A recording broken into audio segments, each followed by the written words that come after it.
So yesterday I mentioned I talked about the second part of the restlessness, that we can use different methods, different ways, like in-breath, out-breath, rising, falling, sitting, touching, gently pull the mind out of that restlessness, thinking mind, kind of to and fro, until the mind able to settle with the body.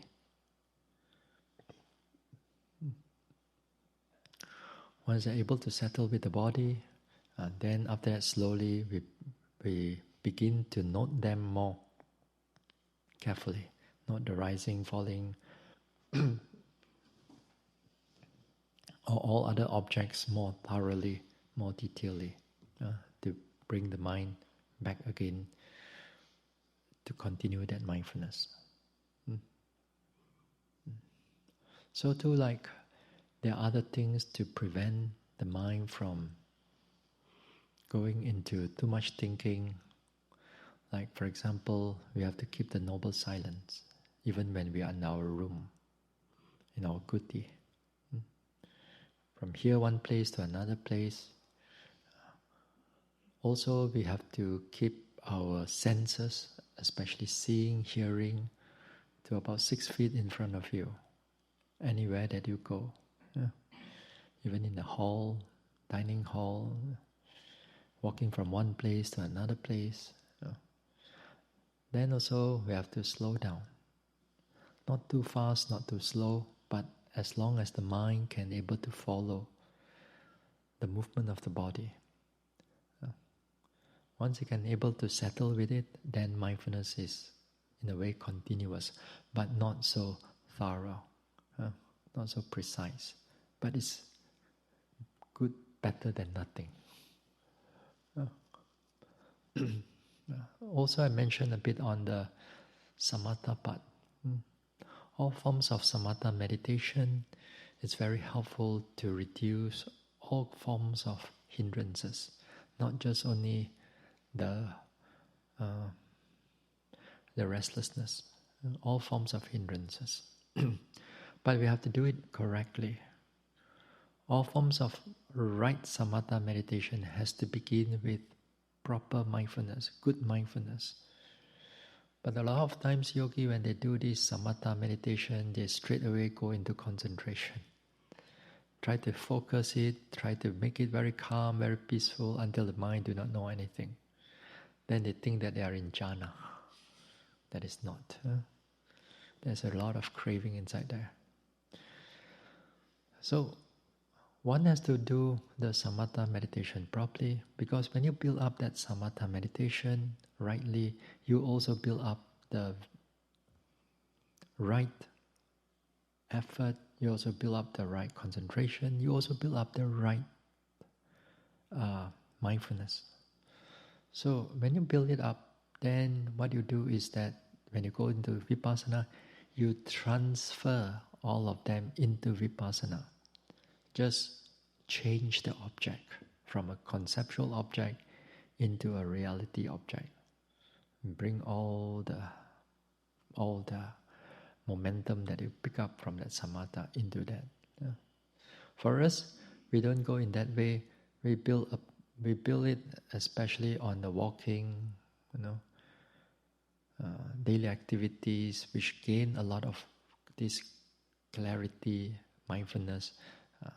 Then it will help us in our progress, in our sitting, in our walking, and everything else. So both ways are valid ways to do this vipassana.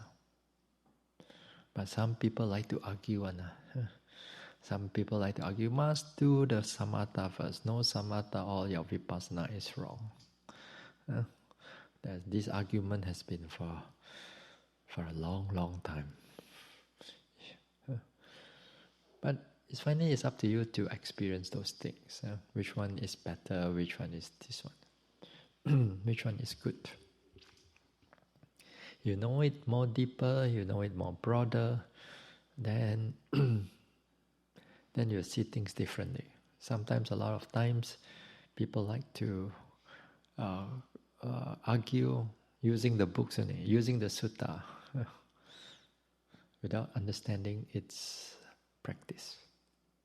So this thing, we look into those things quite at length.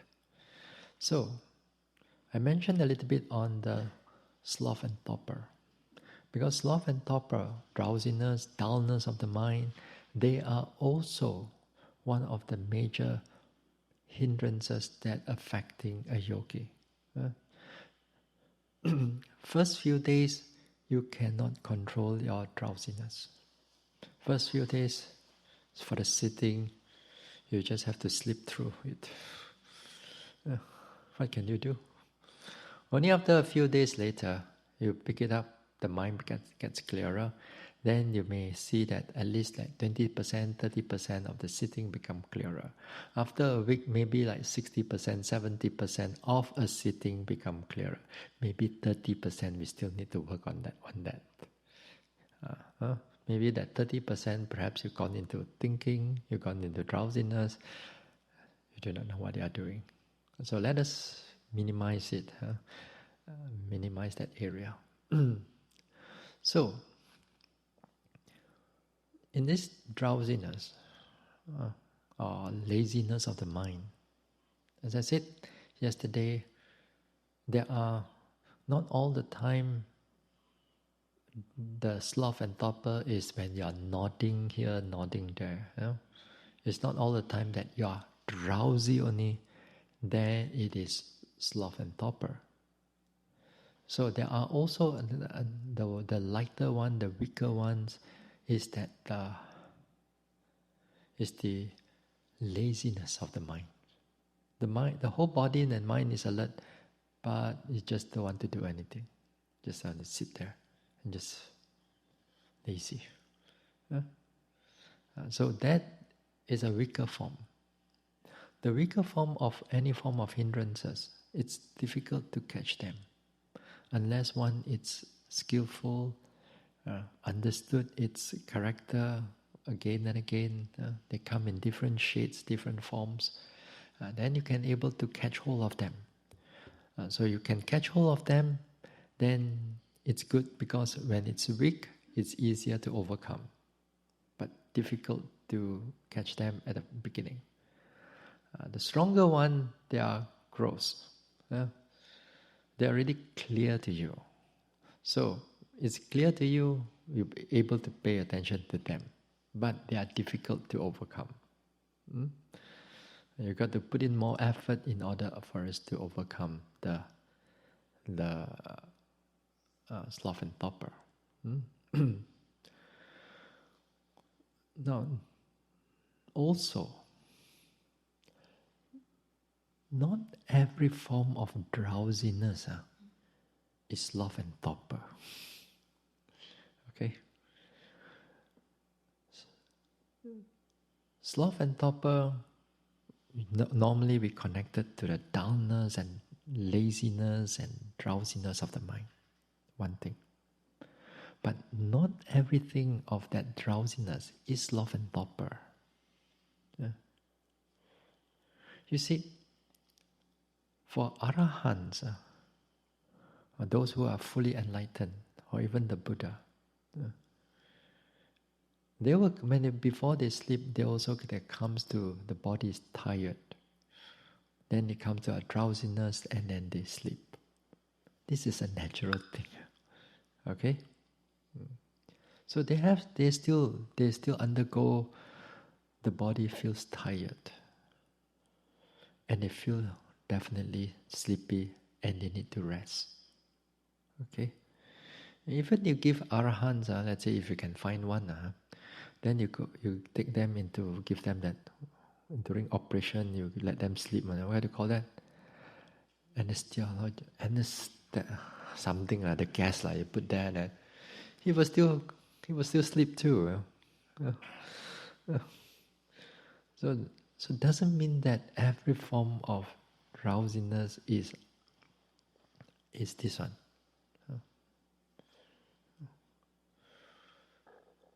Now, that for us, let's just regard everything as sloth and torpor. Okay? just regard everything as sloth and torpor, for our practice sake. Don't try to look at whether, am I lazy? Am I not? You're not going to find it. You're not going to find it. So don't do that. Don't do that. This is just for for discussion's sake. Now, he said when they come in, as a meditator also, you have to pay attention to them as they really are, because they are part and parcel of the mind. Even they are unwholesome in a way. So, any form of hindrances, we need to subside them. We need to overcome them, but in the right manner. Just like I talked about the restlessness. But this time, the skills of doing it is completely the opposite. Completely the opposite.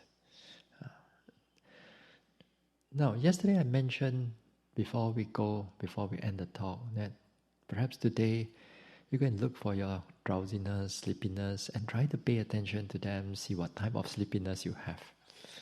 There are not just only one type of sleepiness, everything go dark and that's it, But there are degrees. Sometimes you are more skillful, you can feel that there are stronger ones, there are weaker ones.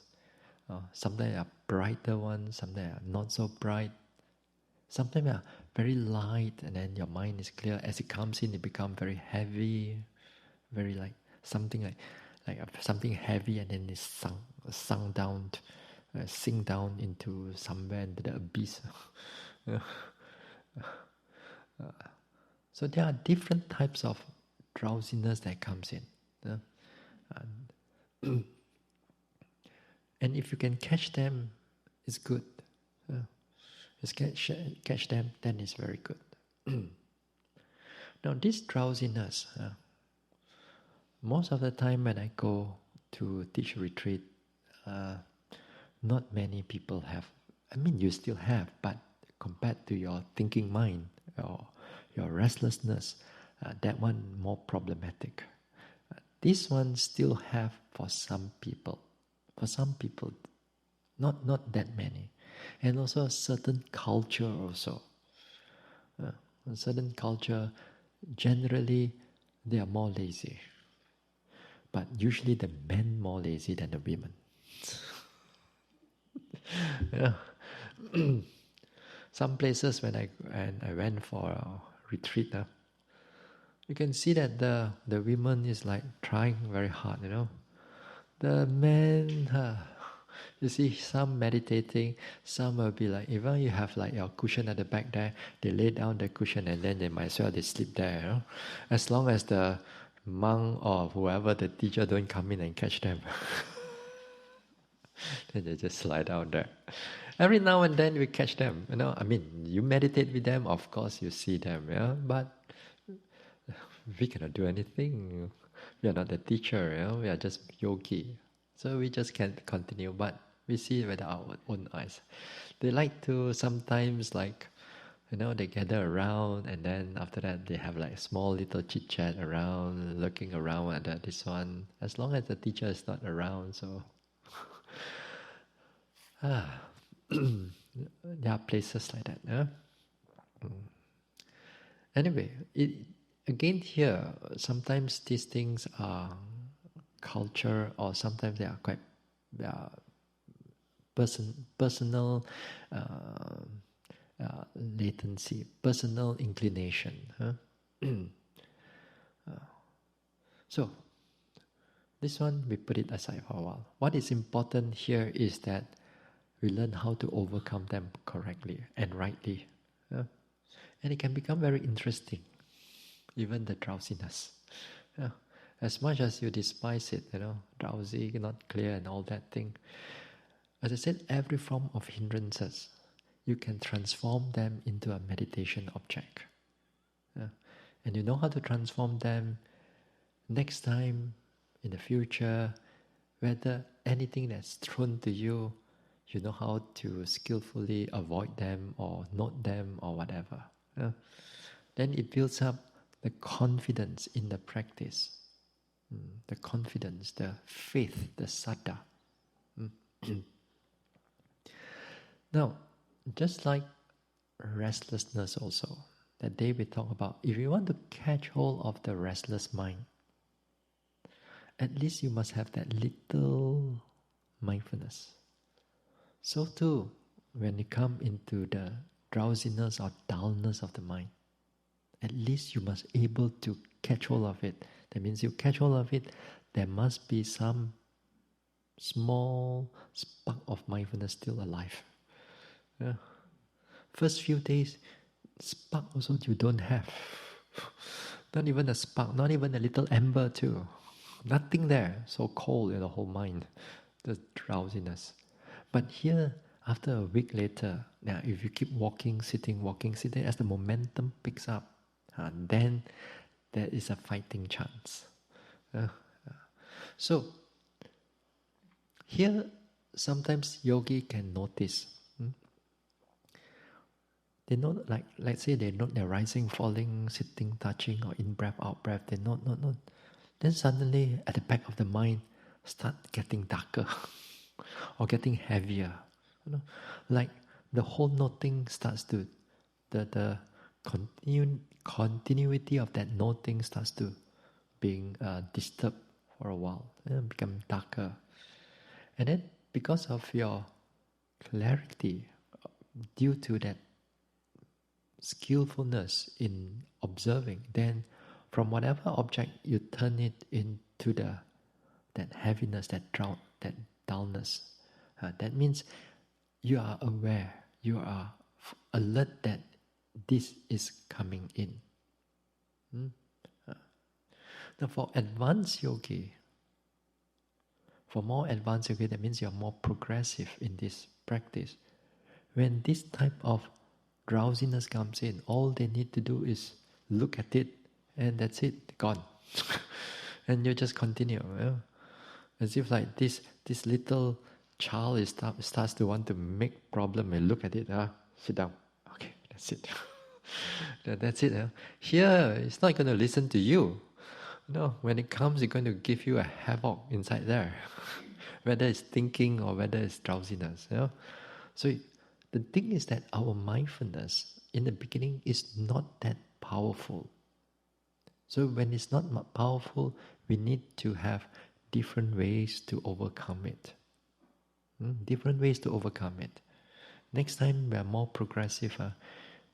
All these things really don't really necessary. All you need to do is just look at them only, and that's it. They're all gone. But not all the time also. Some time only. Some of the time only. Even sometimes like even you meditate, thoughts come in. The moment you're aware of it, it's already gone. So it's a weak thought. So the thoughts are weak because you're not inside there. You don't give strength into it. Then you just note it. It kind of like disappear. But some thoughts are not like that. Some thoughts are strong. So too the hindrances. So too the sloth and torpor, the dullness of the mind. Something like this. So now, so you must have a little bit of mindfulness and able to recognize them. Here, when you recognize them correctly, that this is sloth and torpor and not anything else. Because sometimes some yogis, they confuse things. Because the mind inside there are sometimes a lot of things that's coming in together. They're not sure whether is it restlessness or is it sloth and torpor. Because sometimes both of them are interchangeable. Here and there, they come in together, perhaps, So sometimes it's not that clear for some yogis. So if the problem is that when you are not clear about them, you do not recognize them, then the later part when you want to overcome them, you overcome them incorrectly. Instead of the sloth and torpor getting less, it's getting stronger. So at least we recognize them. We're aware of them. So firstly, you must have that mindfulness, and then you have to recognize it correctly. Now the third aspect, what is the third aspect? The third one, again here, we have to accept them as they are. Every retreat you go, you will have it. Some of you are meditating for some time, many retreats, You ask them, do you still have it? Of course, you still have it. It's still there. So might as well we learn something about it. Our job is to make sure that all these hindrances does not become overwhelming. Because when it becomes overwhelming, too much, it's going to shake your confidence. It's going to shake your confidence. That means a lot of skeptical doubt will be start coming in, thinking that whether you can do this retreat or not, whether you can practice this, whether you want to change meditation method or completely, you want to leave the retreat and so on. All these are all skeptical doubt that arises. So when you know how to deal with them, so it builds up that confidence. It may not be 100%, but at least you know some ways how to overcome them. So the third one is that we need to accept them. Acceptance of them, that means you know that they are here. You're again here, you are not wishing it to go away, not welcoming it because it's there. Now your job is to able to accept them. Now some yogis cannot accept these things. Again, like sometimes they think that they are 20 years yogi, I'm a 20-year-old, I've practiced for 30 years, Bhante. How could I still have all this sleepiness? They are not able to accept it. Why? Because behind it is their conceit. Because their conceit. And sometimes the conceit comes in different forms. For example, they sit upright. They sit upright. And they will always sit upright. There's no such thing as this one, After other yogis look at me, you'll be looking left and right. Are they looking at me while I'm nodding, So they must sit upright. To, show everybody you're the exemplary yogi.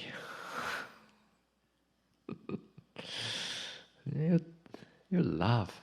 Sometimes when these things get longer, then you realize that you think that you are greater than everybody else. Then you're sitting also be super straight like the Buddha, super straight. No movement at all, nothing. Then sometimes you see other people like nodding here and there. Look at them.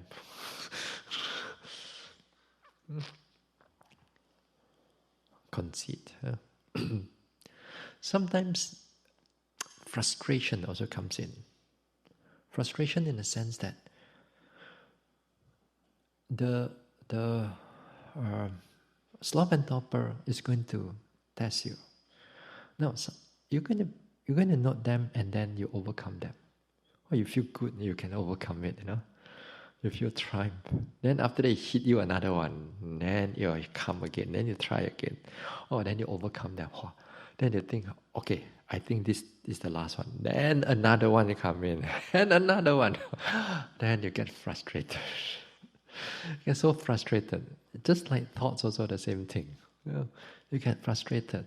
How can I keep on trying and trying and trying, and they are still persistently there?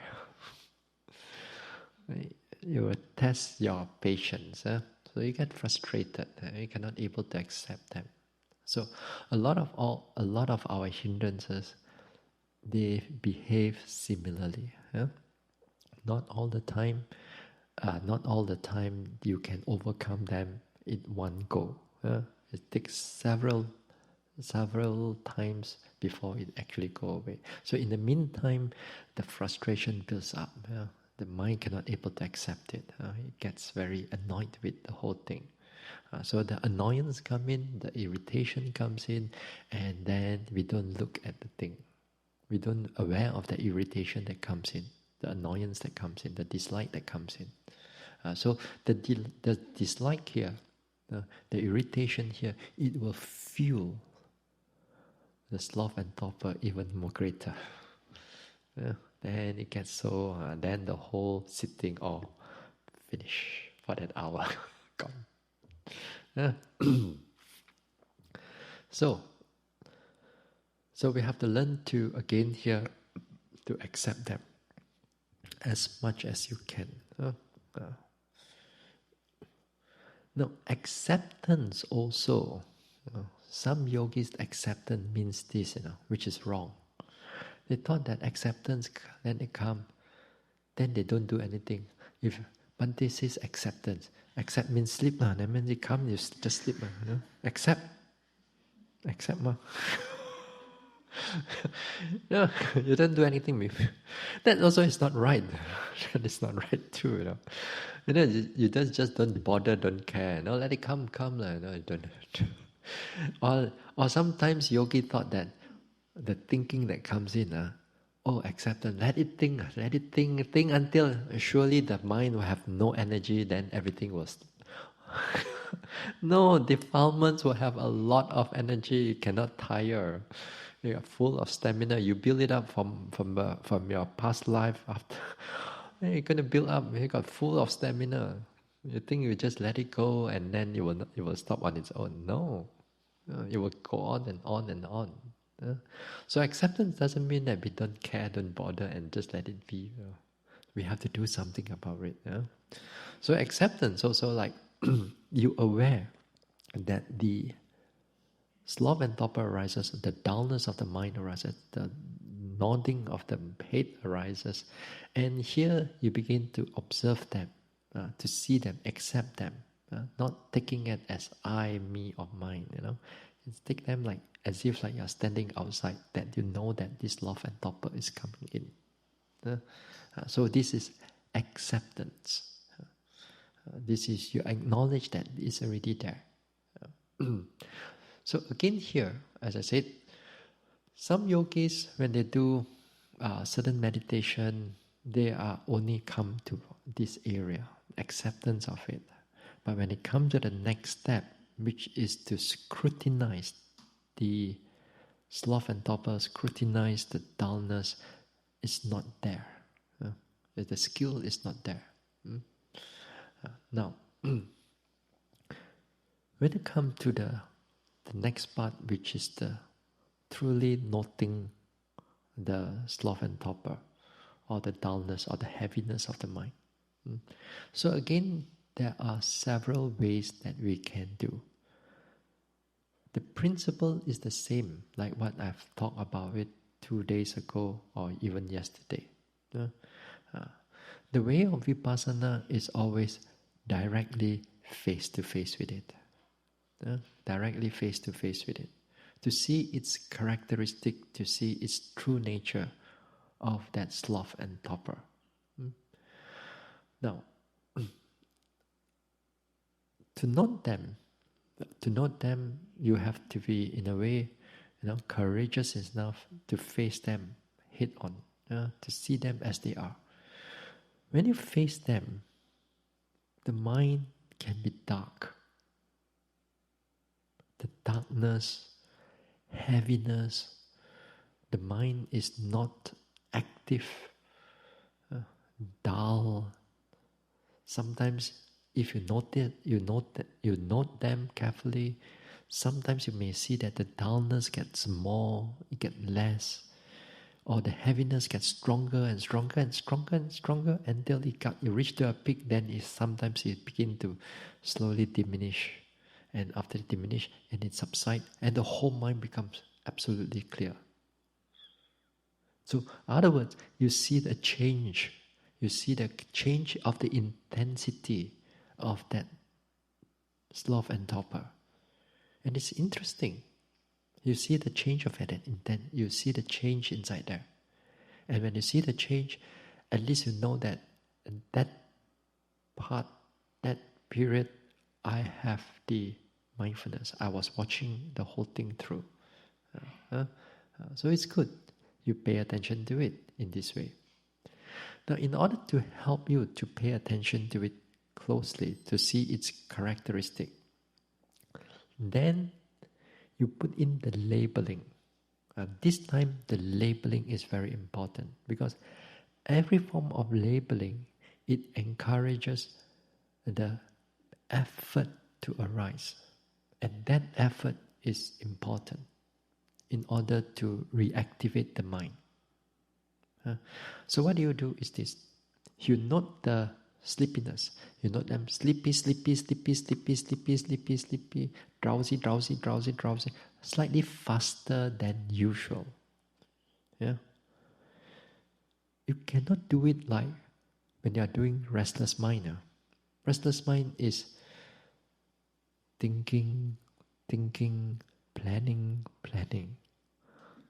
Yeah. Now, let's say earlier on, if you, just now when I said that you must able to recognize it correctly. If you recognize it not correctly, you're thinking that this is restlessness, and then you go and note, sleepy, drowsy. You're going to fail. You're not going to be able to wake up. Every time it goes into it, it just goes even more heavier. So at least you must face it. Sleepy, and at the same time, you watch its characteristic. How the whole thing expanded, getting stronger, getting darker and everything. Some people like as if like they have like a blanket slowly cover up all their lights, from smothered. Nothing. But they still stay there. Whatever little ounce of mindfulness is still alive, they keep it alive and try to note everything, which is so dark. So, then they try to note. Then after that, be patient, then it becomes clearer and clearer and clearer and clearer. So many, and then everything becomes bright. Then when it's bright, you know that is there. Then you back again to your rising or falling, sitting, touching, or whatever. Then after that, another episode, maybe it will start coming in again. Then you noticing its process in that way, which is good. So you do this. Try, at least try. I can't guarantee you it's going to work. Because that also depends on your ability. But this is how we there's ways at least we learn how to do this, how to note the sloth and torpor. Then there's also another way to note this sloth and torpor. To notice this sloth and torpor, also like for example, sometimes when you sit down, when the sloth and torpor comes in, then your body nodding. Your head is nodding, or your body is like going forward, fishing, moving. When you go, some people, as I said that day, some people go forward, some people go sideways, some people go back way, some people just like that, and even the saliva also drew down. Yeah, and some of them they snore too, aren't they? They snore inside the meditation hall, especially when the meditation hall is so quiet like this. Every hair drop also you can hear. Yeah. It's always good in a hall actually. You have a background noise, like a white noise. Yeah. Something like sometimes the fan is there, a little bit of background noise, and then it kind of like masks every other sound. Because for Vipassana, a constant background noise, which is soft, not too loud, but just soft, then it's good actually, because once you go into more concentration level, more clarity, you kind of like ignore the whole thing. And then that sound helps you to, whatever that other yogis are doing something, that sound kind of like cover it up, so you don't get shocked. So while there's no sound, very quiet, one yogi here diagonally at the other end make some noise, everything become very clear because there's a sudden sound that comes up. So something like that. It's not all the time is quiet is good. A little bit of background sound is always good. Now, where was I? Okay. As I said, sometimes the sleepiness, you have that nodding, you have that bodily movement, and so on. Now, here, in the way of noting, also, you don't underestimate that nodding too. Because that nodding, movement of the body, is part of your meditation object. It is part of the whole meditation object. And it's connected to that sloth and torpor, or the dullness of the mind. And if you pay attention to them carefully, they are very deeply connected. So how do you do this then? Now let's say you sit down. After a while, drowsiness comes in. Then the drowsiness comes in, it's heavy, then the head start nodding. And it start nodding. And your perhaps that your sitting position, it starts to slouch a little bit, you go forward a little bit, then there's nodding. All this subtle detail of the movement of the body, you take note of them too. Say for example, right now, you note dullness, heaviness, then nodding, slouching, heaviness, crouching, slouching, or nodding, movement. So sometimes you have to like go through and fro. For some yogis, as the dullness or the heaviness of the mind gets stronger, they notice that they are slouching even more. They go for, even like they sit down like this, they go forward. They go forward. So the whole body is like tilting forward. Here, as a yogi, you want to pay attention to them. As I said, everything you have to see them as they really are. Most yogi is that you try to pull it up. You try to straighten it, and you hold on. Then you already miss out some of the things of the vipassana already. Because again here, sometimes a lot of yogis, when they move the body, they're afraid that other yogis are looking at them. How could I can do like that, Other yogis and look at me, I'll be so shameful here. And that they have that idea inside their mind. Because of that idea, exactly because of that idea, it blocks the observation. Now, here, let's say the head is moving, the head is nodding right now. You take note of it. Dullness, it gets heavier, nodding take place. Dullness there, nodding take place. Or the body starts slouching forward. Sometimes they hit up to 45 degrees, their body, or even like 60, almost like 90. Or some people, their forehead even kiss the floor already. I mean, for them, even outside there, when they ask them to do some yoga, they cannot even touch their head on the floor. But when they are drowsy, even the head can touch the floor. It becomes so light. Some people, not every one of you. So all these small things that is going on, you have to once in a while, at least you pay attention to it. You pay attention to it, take note of that heaviness of the mind, and heaviness that the body is moving. Then sometimes you may notice that as the dullness gets less, it gets less and it gets weaker. The body knows how to move up again on its own. You don't have to do anything. Or come up, and then it stays still again. Then everything, you start noting all the other sensation when it's already gone. Yeah. So in other words, there's a continuity there. Yeah? There's a continuity of mindfulness there. The second one, actually, although it's obvious to us, but most of the time yogi cannot do it because the I is quite strong. The I is strong.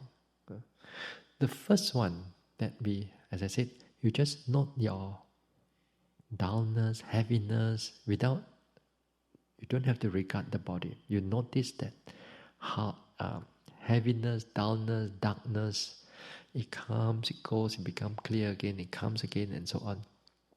That again falls under Chittanupassana. Okay? It falls under Chittanupassana, and you're observing it, how they change, which is good. The second one, which you in regards with the bodily movement, head nodding, that falls under, again, Dhammanupassana. Because you will see after some time, the sloth and torpor or the dullness of the mind is conditioning the body to move. It makes the body to move. It makes it moving. Then you may ask, these 5 years old also, they know. If they are sleepy, they also nodding. A 5-year-old also will know. A 10-year-old will know. Anybody you ask them on the street, they know. But what is the difference here? Yeah. What is the difference between out there and as a vipassana yogi? Although you may see the same thing, the difference is that out there, when we see these things, we see it with I. Here, when we see these things, you see it with non-I, non-self. You see it with things are just conditioning each other. And because of that, then the perception of non-self becomes clearer. The perception of conditioning becomes clearer. There's a big difference there, but it's not obvious. Externally, it looks obvious. Externally, it looks the same. Internally, one stays in samsara, the other one slowly going out of samsara. So you choose. Yeah, you choose. So the subtlety even inside there, within the sloth and torpor or within the restlessness, there are many ways how we take note of those objects, and they can fall either way. One either it's Dhammanupassana or falls under Chittanupassana. And whichever they are clear to you at that moment, pick it up, take note of it. Don't worry whether you are doing Chittanupassana or Dhammanupassana. That is all theory. What is important is that you pay attention to all of them carefully. Now, these two ways of doing it, they're not easy. You have to be courageous enough, pay attention to them, and really, you still have, the mind is so dull and so sleepy. Behind it, you must not give up.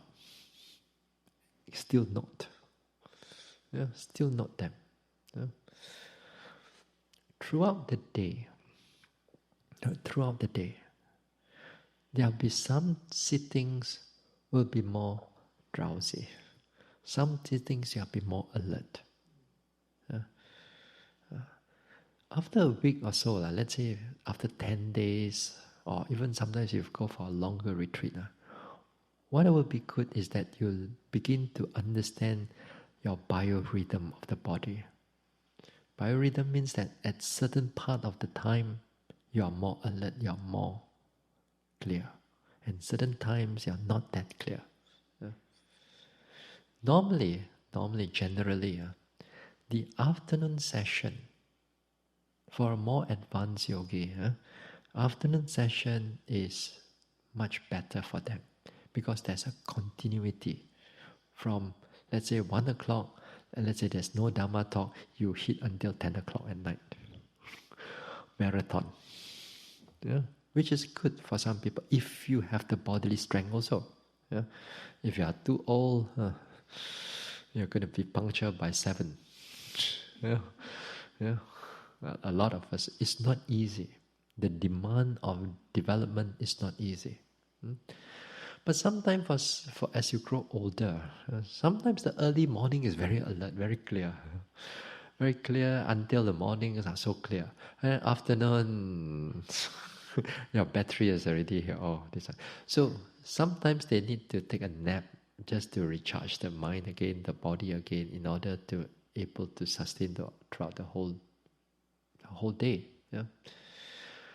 Now, it will be good now when the time when they are not so clear. Like for example, in the morning. Let's say in the other places, it may you have to, perhaps you have to change your clothes every day because it's hot. Like welcome to Malaysia, Then you'll see every day you have to clean your design, because even you sit, sometimes sweat comes up. So they change. So you have to do the laundry. You may not have the washing machine all the time there. Some other people may use, and also you may not need to wash like jacket and all that thing. That area we don't use jacket. T-shirt, that's it. Pants or a blouse or a skirt. That's about it. So simple. It's simple to wash. It's easy to wash. So this time, although that you have to wash, then of course you have to hang it up and to dry it and so on. Well, the things that you need to do for the day, do it during the time that you are not so clear. Yeah? Like taking a shower, you want to go to the toilet, everything, you take it there. Then leave the time when you are clear, you don't do anything else. You just walk it until right to the night. Then the momentum starts to pick up much more better. Tiring, yes, but you have to go through it, until right up to 10 o'clock, you completely flat. The moment you touch your bed, and that's it, you sleep. Very good sleep, in fact. So that's how training is like when you go into a more deeper practice, more longer practice. So there'll be times that we can begin to understand there's the drowsiness coming in. So that time, even that you have to do some sittings or walking, take note of that drowsiness especially in the sitting. We take note of those way when it arises. Try and see. Now there are other ways also to overcome the sleepiness, the drowsiness. One of the good method is using the sitting and touching method. The sitting and touching. Now, sitting and touching here, you have a multiple objects, 3 or 4 objects, let's say. For example, you take your palms, right buttock, left buttock, 3, let's say. Some people, right hand, left hand, right buttock, left buttock, then 4. So it's up to you. What is important right now is, and again, the principle here is to make the effort in order to bring back the mindfulness. Because the dullness, the sleepiness is pushing all the mindfulness aside, and it makes the mind not active. So here you want to reactivate the mind. You want to make the mind work again. So you notice the drowsiness is there, drowsy, then bring it to sitting and touching. This time you do it slightly more faster. Slightly faster in the sense that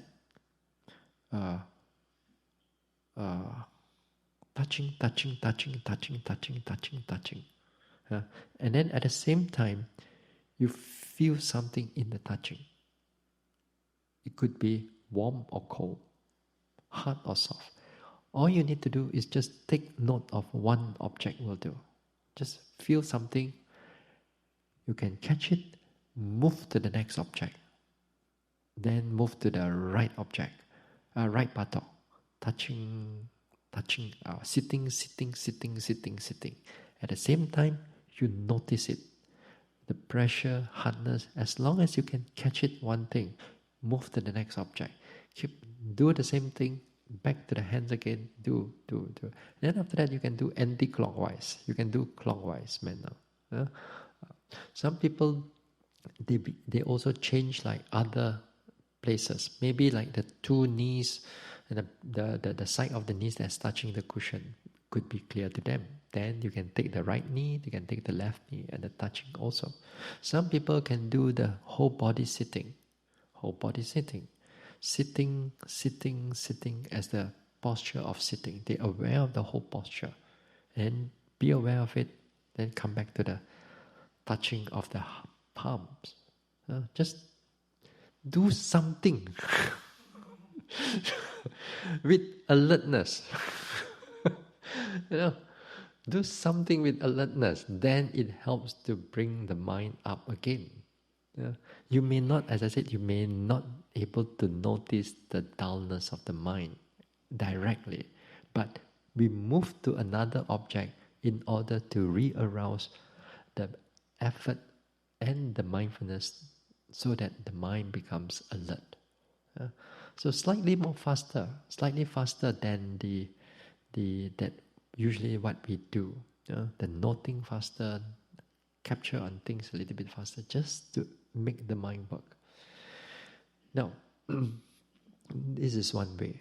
Now again here, if you cannot overcome the drowsiness because it's heavy, you try this and that, then get up and walk. If you cannot break the sitting meditation, it's no point for us to keep on struggling and nothing comes up. So get up, break the sitting, and at least do something better, like walking meditation. Just take some walking, walk, mindfully, right step, left step. Notice the perhaps sometimes the upper part of the body, hips or shoulders that is moving. There are so many different parts. Just activate the mind, which can be very helpful. And also sometimes the Buddha also mentioned that when you're walking, also you want to keep the mind alert, walk in a more brighter area. Even when you sit in a brighter area also. Some of you like all the lights off, which is actually no good. Sometimes there are people sitting on it. The organizer like to turn off the lights or dim the lights. Actually, lights will be always good. There's always like a shadow or a light there. Even you close your eyes, even you close the eyelids, and then there's a bit of light that's coming through. Then it can be helpful too. So walking in this one, or the Buddha says also like mindfully stretching your arms or your limbs a little bit, but make sure you don't start to do a round of yoga, right in the hall itself, or right in front of the Buddha and everything. Go to a more private area, do your whatever that you need to do. Not disturbing other people. I've seen yogis, they just don't care about people. They just don't bother. They just whatever they want to do, they stretch, they everything, they go rolling on the floor, whatever. Which is not good. But you don't have to do this often. You all you need to do is just short while, just 10 minutes, in order just to make sure that your body is not tight and it can be helpful mindfully.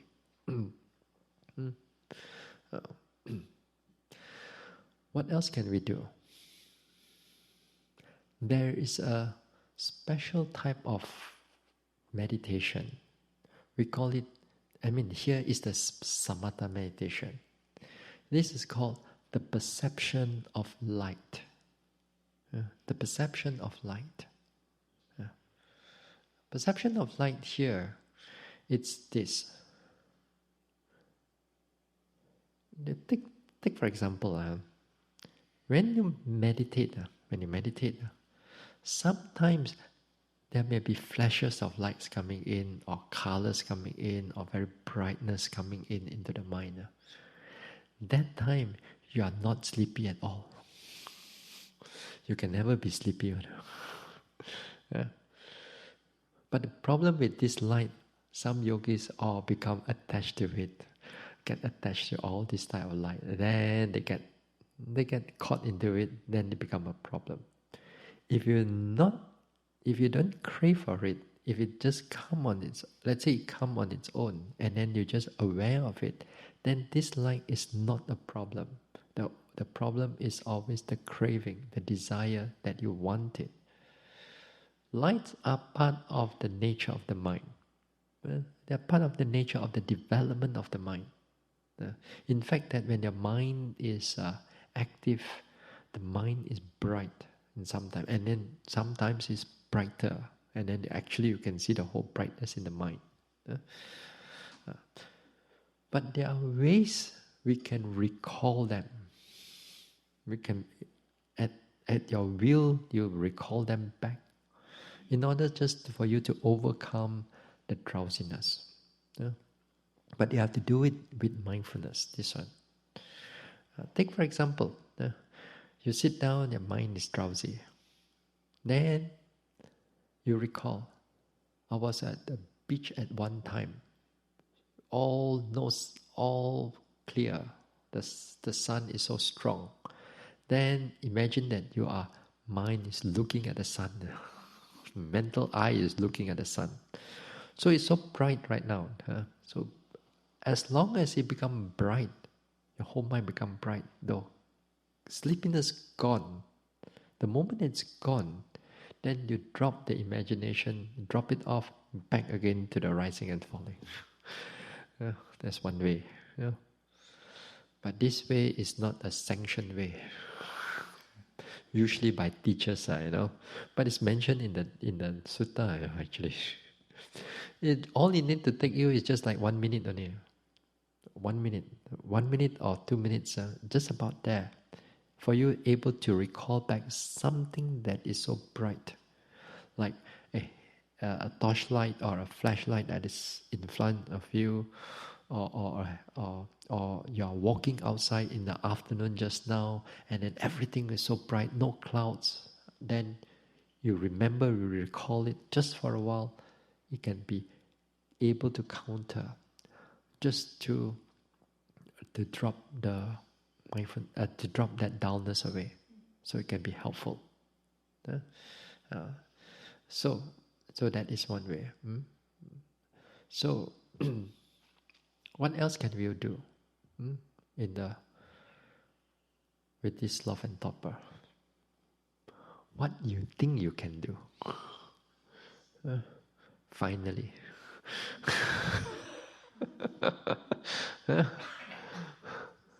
Oh, sleep. Of course, the answer.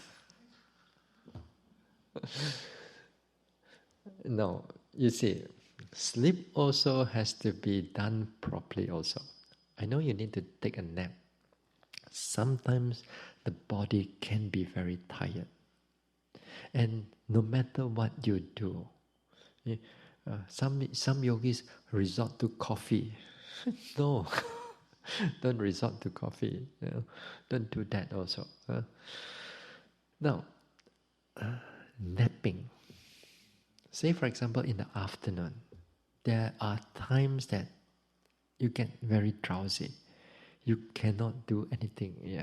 You try this, you try that. The last resort, which is true, is to take a nap. But the nap also has to be done properly also. Not just spread yourself on the bed and that's it. The Buddha says, for you to take a nap, let's say in the afternoon, just for the purpose to overcome that tiredness. Just to overcome that tiredness. And the Buddha gave a rough estimate now, you know. The rough estimate is that for the monk's hair to dry,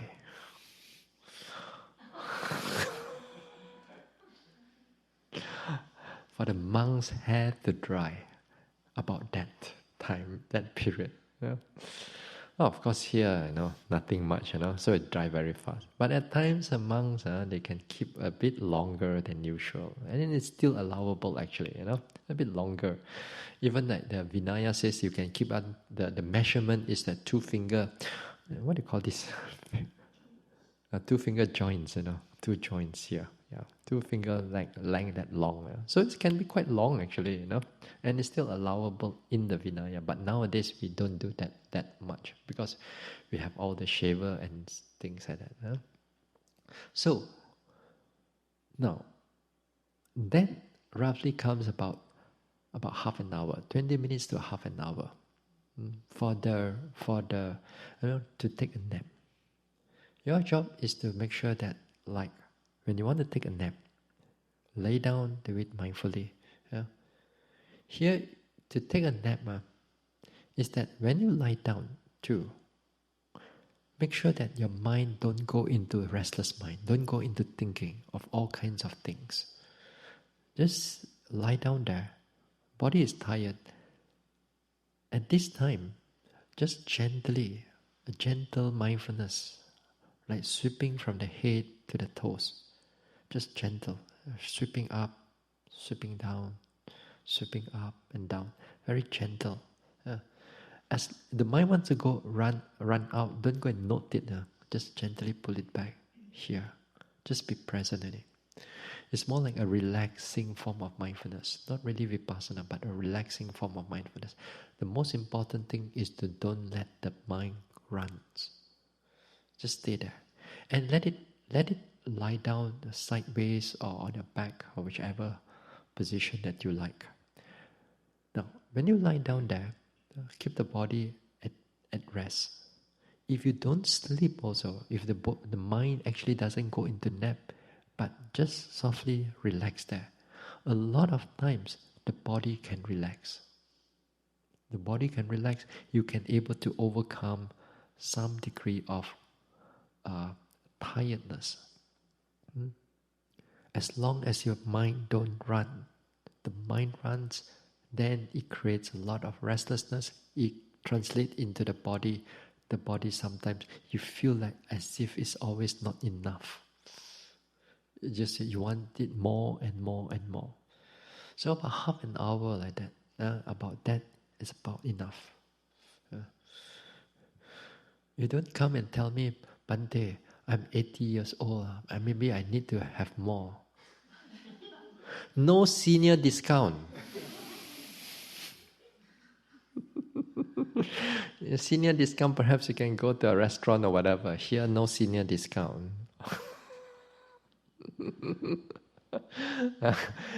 Anyway, no. Anyway, all depends. As long as you are healthy, at times you are tired. We understand. So try.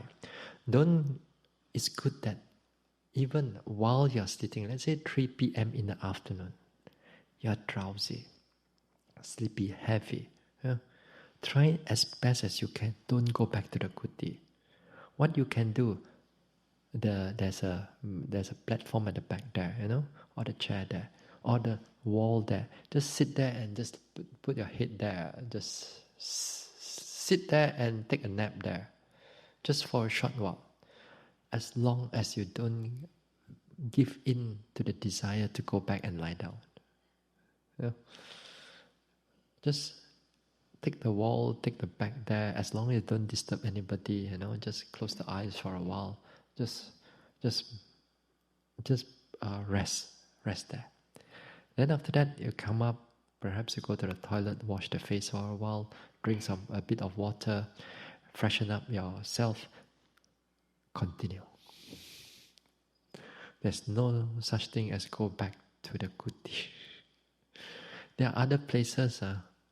Once it's like 1 p.m. They lock all the kuti. They lock every room. There are places like that. They lock every room, then you cannot go back. You want to sleep? Here you are. You cannot do anything. They keep the toilet open, of course, but then no, don't go back to kuti. There are places in Burma, in Myanmar, they do something like this. So I'm quite lenient already here.